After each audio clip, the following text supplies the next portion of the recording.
Good morning to our class students. In last video I explained about the types of frictional forces. There are 4 types of frictional forces: static frictional force, sliding frictional force, rolling frictional force, and the last one is the fluid frictional force.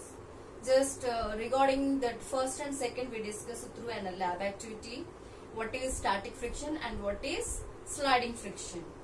Now one more activity is there. Through this activity we'll learn how the static friction converts into or changes into the sliding friction. So for that you have to take a huge box. The box is kept on the floor. You have to place it this box on the floor. Means the surface of the floor and the surface of the box both should be in contact with each other. Now you apply a small amount of force to push that box. When you are applying a force, the box does not move.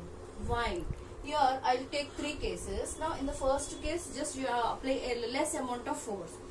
So when you are applying a force, that we should take it, it acts along this direction. At the same time, when the 2 surfaces are in contact, so immediately automatically the frictional force is acting, so that it acts in the opposite direction. In this case both the strength of these 2 forces are equal and they are acting in the opposite direction. So the net force acting on the box, so the net force acting on the heavy box is 0. When the net force is equals to 0. Why? Because if you take this one is plus and this one is minus, when you add F plus of minus F, then plus into minus F becomes 0, because both are having the same magnitude but the direction is different. So when the net force equals to 0, the object does not move. Here the heavy box does not move. Next we will take the second situation.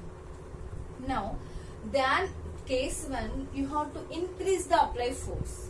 You have to increase the applied force on the heavy box and observe, will that box move? No, the box does not move.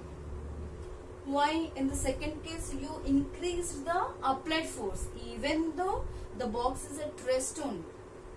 Why? When you are increasing the applied force, accordingly the amount of the frictional force is also increasing, and it then the frictional force is balancing how much amount of applied force you applied on the heavy box to push this one. That much amount of frictional force is acting on the box in the opposite direction, and these 2 are equal. The strength of these 2 forces in the second case also same, but they are acting in the opposite direction. So in the second case also F minus F becomes 0. When it is 0 net force, the object does not move. Next we will take case 3. Here in case 2, when you are increasing the applied force, the frictional force is also increasing. Means it has a self-adjusting force. So that's why in this situation you can call that it is self-adjusting. Applying force is increasing, the frictional force is also increasing. Means you can say that the frictional force has a self-adjusting force. Now in the case 3, you have to apply more amount of force on this heavy box and try to push it. When you are trying to push it, what types of and you observe whether the box is moving or not. In case 3, the box starts moving. The box starts moving. When it is moving, the applied force is more than the frictional force. In case 1 and case 2 both are equal, but in case 3, than the applied force, than the frictional force, applied force is more or greater. So that's why the box start moving. When it starts moving, you can say that the box has a sliding friction.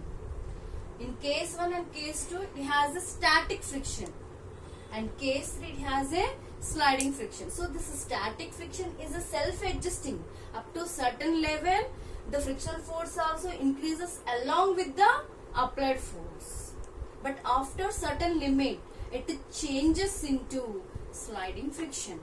Once again, we'll see the definitions. What is static friction? Static friction is a friction which comes, static friction is the friction which comes into play when the surfaces of the objects, means the surface of the heavy box and the surface of the floor are at rest, or these two are at rest relative to each other. When you observe from the surface of the floor, the box is at rest. When you observe from the surface of the box, the floor is at rest, means with respect to each other, these two are at rest. Such type of frictional force is known as static friction. Now coming to case 3, sliding friction. Sliding friction is the friction which comes into play when the surface of the object moves relative to the surface of another object. See, these two, when they are in contact with each other relative to the surface of the floor, the object, this is moving. Such type of frictional force, we'll call it as sliding friction.